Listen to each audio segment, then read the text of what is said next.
On the news at 1, Women's World, First Lady celebrates again. Another building goes down. And hair clippers on advocacy spree.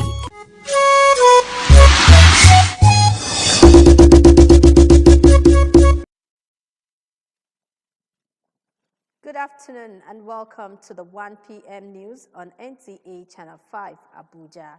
I'm Hakimat Aliu Ibrahim. We'll begin on a cheery note as Nigeria's First Lady, Oluremi Tinubu, has congratulated the Tigress national basketball team for its historic victory at the 2025 FIBA Women's Afrobasket Tournament. In her congratulatory message, the First Lady appreciated God for yet another victory and a second trophy won by the nation in 2 weeks. With the win, she says the team has written another golden chapter in the nation's sporting history by defeating Mali to clinch its 5th consecutive FIBA Women's Afrobasket title and showcased once again the unwavering commitment and determination of Nigerian women on the global stage. Celebrating members of the team for their discipline and team spirit, the First Lady applauds them for making Nigeria proud, noting that they have continued to inspire every young girl to dream of breaking barriers and making history through hard work and dedication. Now to security matters, the FCT Police Command has announced the arrest of a suspect in connection with the murder of a caregiver and a 14-month-old toddler. The duo were earlier reported missing from a private school in Dawaki, Abuja. Our correspondent Onotu Yakubu brings us detail of briefing by Commissioner of Police FCT Ajao Saka Adewale. It was a chilling case that left the Federal Capital Territory reeling in shock. Commissioner of Police Ajao Saka Adewale disclosed in details the murder of 55-year-old Mrs. Chinenye Anene, the caregiver at Clear Hope Foundation Academy in Dawaki, and a toddler, Nanenta Asha Yese. Both victims had been declared missing on July 23rd. However, hours later, the caregiver's husband received a phone call through her number for a ransom demand of 250 million naira. The CP said anti-kidnapping units of the command swung into action with digital forensic tools, tracking the source to Nasarawa State, while David Moses, the security guard at the school, was initially seen as a victim, but later confessed to conspiring with his friend, Sunday Ermaya, now at large, to kill both caregiver and child. David Moses took the police to the canal where the body was abandoned. Body was recovered, taken to the mortuary. But the body of the toddler has really decomposed. You can imagine the age. And it's been buried. The suspect narrated how they lured Mrs. Anene into the school's bathroom, struck and strangled her, then turned to the toddler and committed the same act. Their remains were later stuffed into a sack, transported in a scavenger's cart and dumped in a canal. What we used in killing the child, this was smoke. The woman also, Sunday asked me to go and call her from her class, and the Sunday was hiding in the toilet.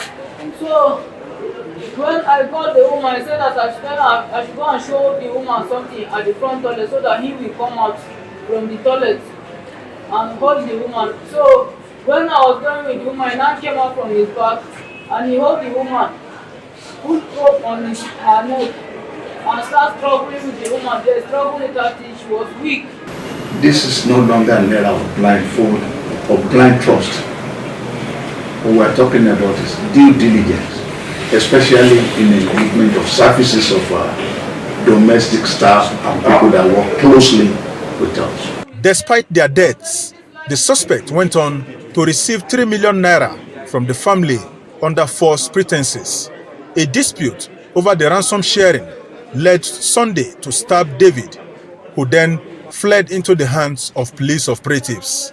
The command says it is intensifying efforts to arrest the second suspect and ensure that justice is fully served. Onoto Yakubu, NTA News. A three-story building under construction has collapsed late Saturday night, leaving residents of Kado district in Abuja in fear and uncertainty. The accident occurred near the popular Kado fish market. Kama reports from the scene says that the area for now is deserted, while officials are yet to make any comment on the incident. I'm standing here on Sarah Ezekwe Street, here in Kado district, where this building behind me came crashing down late Saturday night.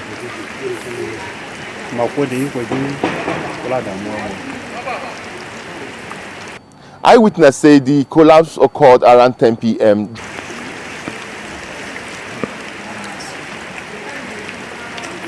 Posts on social media, including from a nearby resident on X, formerly Twitter, hints that lives may be at risk, but with no confirmed casualty figures or rescue updates.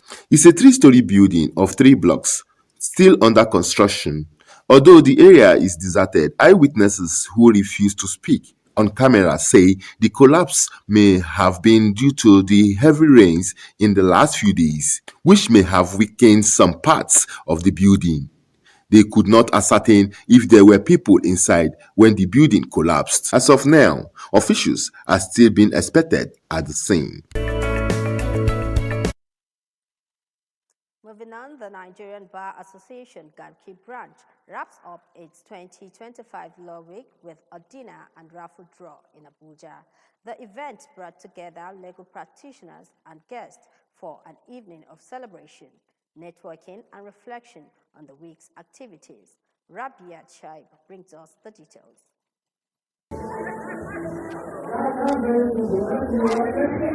After a week of dialogue, learning, and collaboration, members of the Nigerian Bar Association Gariki branch wrap up the 2025 Law Week with a dinner. The event marks the close of a week-long series of activities centered on the theme Law, Technology, and the Society. The technology part is one place where most lawyers are not too versatile.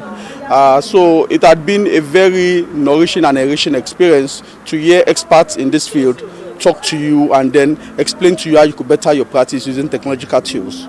Chairman of the branch, Anthony Bamidele Ojo, was full of praise on the success of the Law Week, noting that while the legal profession has grown, the world around is evolving rapidly, particularly with the rise of artificial intelligence. He emphasizes the need for legal professionals to embrace these developments in order not to be left behind. The Law Week 2025 of this branch has been a tremendous success all through. The legal profession has grown, the society has grown, and we also have to grow with the times. Beyond celebration, the dinner provided a strategic platform for lawyers to reconnect, build networks, and reinforce professional ties within the legal community. Times like this are time to relax, sit back and take stock of our practice, and then learn from other peers with respect to how to develop ourselves. It's evident, if you look at the hall, it's full. Right, it's full, everybody dressed elegantly. It's because of they feel refreshed from the technical sessions, and it must be completed in grand style. You have both new wigs and young lawyers and even senior lawyers sitting together and having beautiful conversations. The evening also featured a raffle draw session where lucky attendees won various household appliances. Certificates of recognition were presented to notable members of the Law Week Planning Committee in appreciation for their contributions to the success of the event. In Abuja, Rabiat Shaib, NTA News. Nasarawa State Governor Abdullahi Sule has tasked the 2025 Batch B Stream 1 Youth Corps members deployed to the state to harness their skills and talents to the overall development of the state and country. The governor gave the task in a message during the swearing-in of the corps members at Magaji Danya Musa Permanent Orientation Camp, Kefi. Christy Ayagwa reports. Member of the National Youth Service Corps. Be obedient. Without being slavish. That oath of allegiance by the 2040 Youth Corps members deployed to Nasarawa State for 1-year mandatory service signaled the commencement of the 3 weeks orientation exercise. Nasarawa State Governor Abdullahi Sile, in a message, commended the federal government and the NYSC for sustaining this scheme, saying it has afforded educated Nigerians the opportunity to rightly channel their skills and intellect towards national development. My dear co-members, I need to inform you that your predecessors who served in the state have lived up to the ideals of the scheme. You have a responsibility to sustain the tempo while your service year lasts. NYSC State Coordinator Salamatu Abdurrahman Muhammad encouraged the Youth Corps members to be patriotic and selfless in their activities in order to move the country to a greater height. Follow the calm rules, respect the leaders, commit yourself to every activity. The orientation camp offers you a rare opportunity to build a long life friendship and relationship. The Youth Corps members expressed their readiness to serve diligently. I feel excited.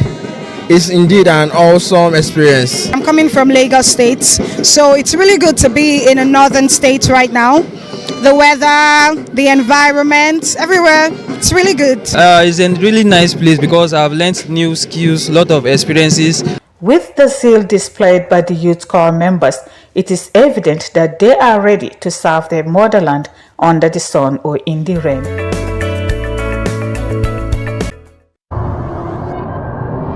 Good evening, glad to have you join us. Thanks for joining us on Weekly News Wrap. Thank you very much for having me. And it is on that note we welcome you to today's edition of the program. I will celebrate creativity, lasting impressions. There's no book stating that this is the role for men.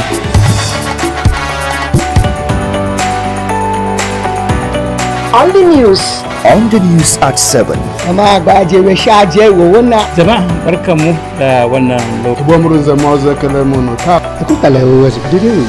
news station NTA Channel 5, Abuja. Would say have a lovely day.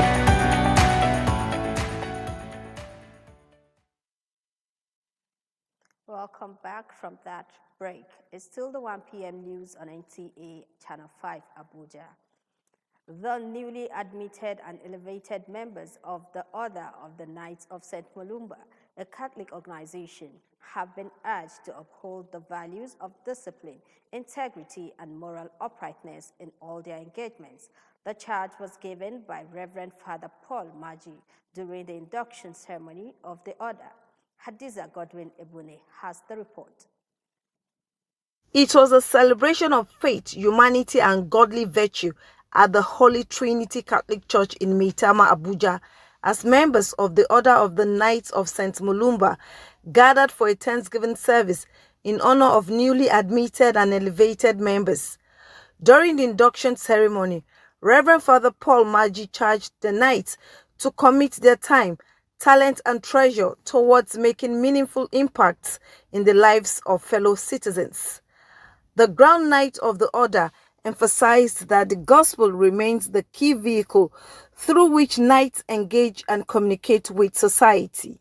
We must serve God and humanity with their three T's: time, talent, and treasure. And the constitution of the order guides our codes and conducts.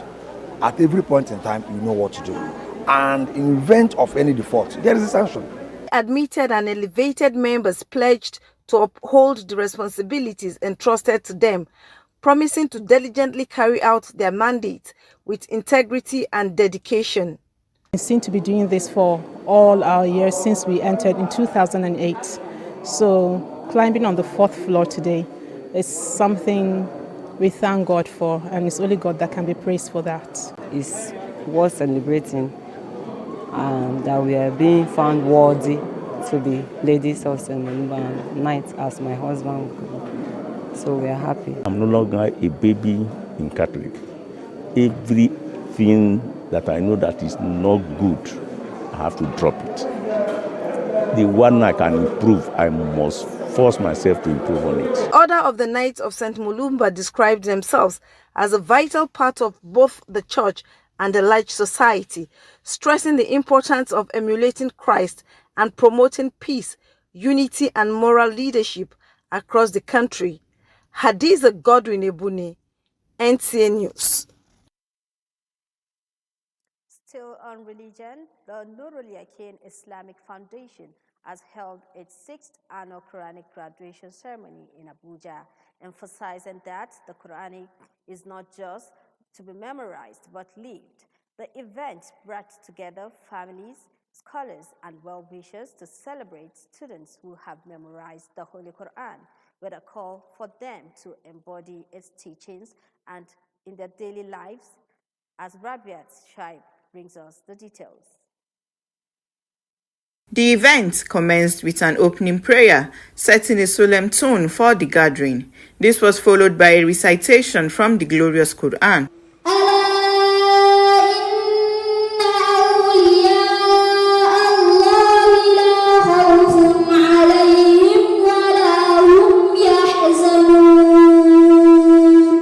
Director of the foundation, Imam Yahya Garba Al-Yulawi, expressed heartfelt gratitude to parents and guardians for their unwavering support and commitment. Alhamdulillah, this is the 6th Quranic graduation Walima in Nurul Yaqeen. We are happy that we are progressing, we are impacting, and we are making some difference in the community. This is a very good and historic one. It is important for every family to have a Hafiz. I am happy for them. During the graduates' recitation, parents stood proudly beside their words as they recited verses from memory, reflecting the deep bond between family and faith.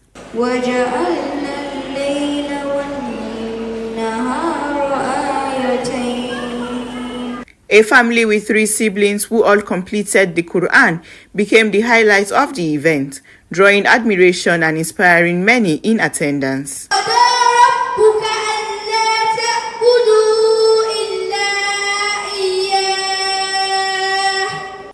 Speakers at the event, including Imam Tajuddin Muhammad Adigun, reminded graduates that the Quran is not just a book to memorize, but a complete guide for righteous living in today's society. You find society zero of corruption by implementing the Quran, because nobody will oppress, nobody will cheat, nobody will kill, nobody will do all form of atrocities because Quran has condemned it. It's a very happy experience for all of us. I want to thank God for Him helping me to go through this journey. I feel really proud of myself and really happy for all my colleagues. I feel very happy to be part of the Walima graduating students. It's an honor and I'm really proud of it. I thank all my teachers that guided me to this day. The event climaxed with the presentation of certificates and prizes to the graduates, recognizing their hard work and devotion, with prayers offered for them to become ambassadors of Quranic values in society. In Abuja, Rabia Shaib, NTA News. It was a weekend of reading, revival and restoration for residents of Karimo village in the Federal Capital Territory as the group Barbers Without Borders brought smiles, songs, and scissors to the underserved community. From medical outreach to music and skill empowerment to social bonding, residents were treated to a festival of care and capacity building. Onotu Yakubu again in this report brings us insights into the group's advocacy empowerment to Karimo. The Clippers hummed in rhythm with the wireless speakers as the Barbers Without Borders turned an ordinary weekend into a celebration of hope, health, and hands-on empowerment. Without barriers, age difference, or gender discrimination, the gathering was more than just the beauty appreciation session. It was dignity restored, health concerns addressed, and skills freely passed on, all under one canopy. It's not easy. I've not seen this before. I can see a lot of women plaiting hair, children around. There's medication, which I've also taken advantage of. So it's great. I really appreciate them. They are trying their best. They tried their best. I will say thank you. Thank you to them for everything that I've done. And I like the way you people are working. And let God continue blessing you people. From the beats of Afro hip-hop to soulful gospel, the air was rich with music and laughter, bringing healing not just to the body, but to Karimo community spirits.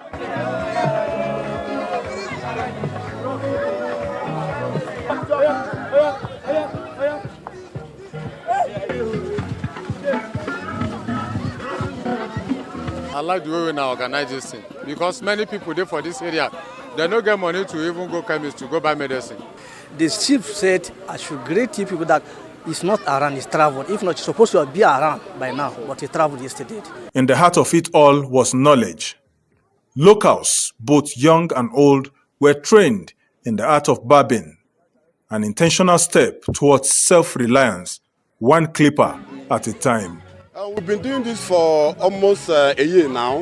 We go to underserved places like this to serve the community, to make them look beautiful and empower them through this craft of barbing. I'm feeling excited, putting smiles on their faces. I thank God for everything that our boss is put on this platform, and we just be helping people. Through these acts of community advocacy, Barbers Without Borders believe that the movement will turn underserved locations into spots of transformation, one community, one haircut, and one story at a time. Onotu Yakubu, NTA News. The Yanya Karu Road corridor, a busy gateway into the Federal Capital Territory, is battling a silent crisis. A mountain of refuse dump, now regular sight along the road, which poses grave concerns to road users, public health, and dignity of the environment. Our correspondent Onotu Yakubu was there, takes a closer look at the growing worry and pressing need for coordinated efforts. Nyanyakaru Road is many things to many people. A vital link between the suburbs and the city center. But increasingly, it is also the site of a refuse dump that continues to expand without coordination or sanctions. Behind me is the growing Nyanyakaru refuse dump, and I saw an salient threat piled indiscriminately along the major roads. The waste constantly narrows road access, disrupts traffic flow, and endangers motorists and residents, risk exposure to harmful emission that can cause diseases to residents of the FCT. The situation has become toxic and blots that, if not responded to by the relevant authority to address the situation, pose major threats to not just residents of the area, even road users. Positioned directly in front of the Karu cemetery, the growing mound of waste silently denies the dead the promised rest in peace. Spills across the roadside repeatedly obstruct free flow of traffic and exposing commuters to daily risk. Herds of cattle graze by the dump site, competing with scavengers who rummage through the piles for anything of value. My brother, it's really appalling, honestly. Like the health challenge of this thing now, I don't know. Most times, some people do avoid this dump site here and follow Karo site. You understand? So it's very, very bad. It's very, very bad, health-wise and others. If not be yesterday, where they pack this bola, where they raise the bola go up. If you come here yesterday, you don't reach here. See, you don't reach here. Safe. See those people who say they put this bola, that's all they go put up from here to here. Go slow, number one. Number two, if they don't do, if rain fall, you know if you come past here. After that one, people they do accidents for this road because of this bola, they plenty. This daily drama plays out within earshot in full view of travelers, sending a message that sharply contracts the federal capital's pursuit of order and cleanliness. Residents say The refuse dump is not officially cited and blame the unregulated collection and disposal practices in the satellite town, which appears to operate without the knowledge of coordination of the Abuja Environmental Protection Board. The dump keeps growing and the stench spreading, but the AEPB remains tight-lipped on account of higher directives to not speak to these challenges. While the AEPB continues to maintain the capital city's inner core, the spread of unmonitored dumps like this one in the suburbs raise concern over enforcement gaps and environmental stewardship. Medical experts warn that open dump sites in polluted corridors like these pose respiratory and sanitation risks. The movement of waste into waterways during rainfall also threatens sources of drinking water and the wider ecosystem. Hitting our children, mosquito, malaria was too much for us. Then you see, after this, then the rain, flooding. We are fearing of this thing. We have staying here because of this dustbin. We have a problem. Please, we need government to come and help us pack this dustbin. Residents are calling for a more inclusive waste management strategy that brings the suburb into the mainstream environmental policy framework.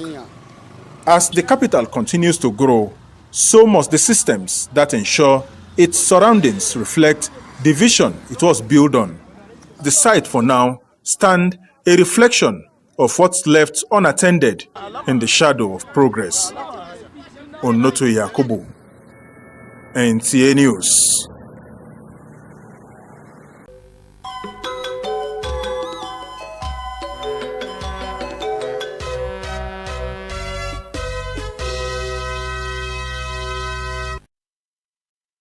Let's now join our sports desk for Sports Brief.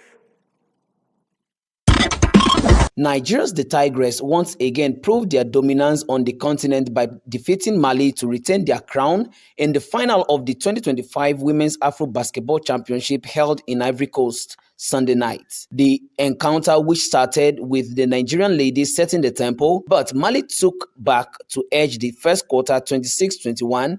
The Tigress responded strongly in the second quarter, leveling the score at 41-41 by halftime. The defending champions came alive in the third quarter, taking control of the game before sealing an impressive 78-64 victory after a fiercely contested quarterfinals. While South Sudan pulled off one of the biggest upsets in women's Afro basketball history also on Sunday evening, edging 11-time champion Senegal 66-65 in a thrilling bronze medal showdown at the Palais des Sports in Abidjan, Côte d'Ivoire. Moving on to athletics, Israel Okon has emerged as the Nigerian men's 100 meters champion at the ongoing National Open Athletics Championship in Lagos. He reached a time of 10.04 seconds to win his first national 100-meter title, beating a very close Alaba Akintola, who came second in 10.05 seconds. With Sports Brief, Moses Kuye, NTA News. Thanks for watching the news on NTA Channel 5 at 1 p.m.